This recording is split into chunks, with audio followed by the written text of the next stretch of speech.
കീറിപ്പോയി. ഭൂമി ഇളകി, പാറകൾ പിളർന്നു, പ്രേതാലയങ്ങൾ തുറക്കപ്പെട്ടു.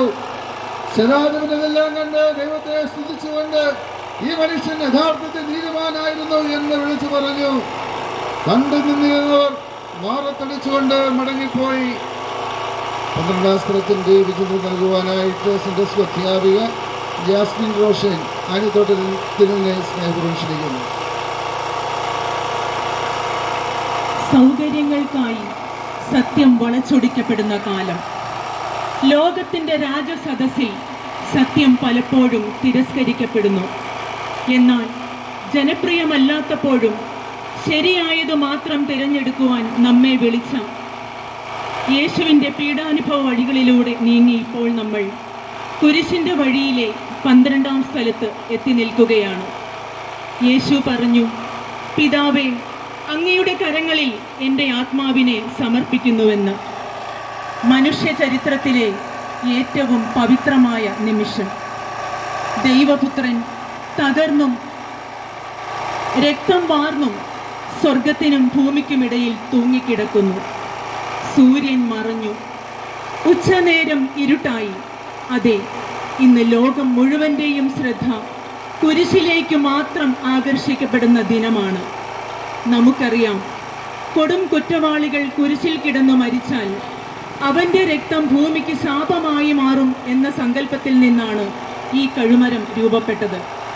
ഒരു തരത്തിലും ചേരാൻ പാടില്ലാത്ത 2 കാര്യങ്ങളാണ് ഇന്നിവിടെ ചേർത്തിരിക്കുന്നത്. ഏറ്റവും നിന്ദ്യമായ കുരിശും ഏറ്റവും നിഷ്കളങ്കനായ മനുഷ്യനും. യേശു വഹിച്ച കുരിശ് വെറുമൊരു മരക്കഷണമല്ല. അത് മനുഷ്യൻ്റെ എല്ലാ പാപങ്ങളും ദുഃഖങ്ങളും ഭാരങ്ങളും ഒന്നു ചേർന്ന 1000 കുരിശുകളാണ്. പാപരഹിതൻ നമുക്ക് വേണ്ടി അത് വഹിച്ച് അതേ കുരിശിൽ തൂങ്ങി മരിച്ചിരിക്കുന്നു. കുരിശിൻ ചുവട്ടിൽ നിലകൊണ്ട വ്യാകുലയായ മാതാവിൻ്റെ ഹൃദയഭാരം കാവ്യാത്മകമായി പറഞ്ഞാൽ, മരത്താലേ വന്ന ദോഷം മരത്താലേ ഒഴിപ്പാനാ മരത്തിന്മേൽ തൂങ്ങി നീയും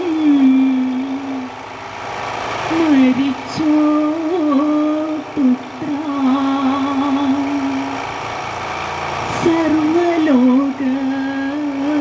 സർവലോകനാഥനായ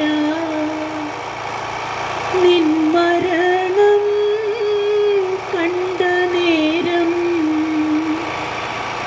സർവദുഃഖം മഹാദുഃഖം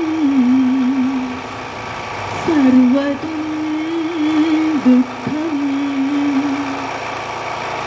നിശബ്ദത അമ്മയെ ആവരണം ചെയ്തിരിക്കുന്നു. ദുഃഖം അമ്മയെ തകർക്കുന്നു. എന്നാൽ ആ വേദനയുടെ ആഴങ്ങളിൽ പ്രത്യാശയുണ്ട്. കാരണം സ്നേഹമാകുന്ന ഈശോ നമ്മെ വീണ്ടെടുക്കുവാനാണ് ആഴങ്ങളിലേക്ക് പോയിരിക്കുന്നത്.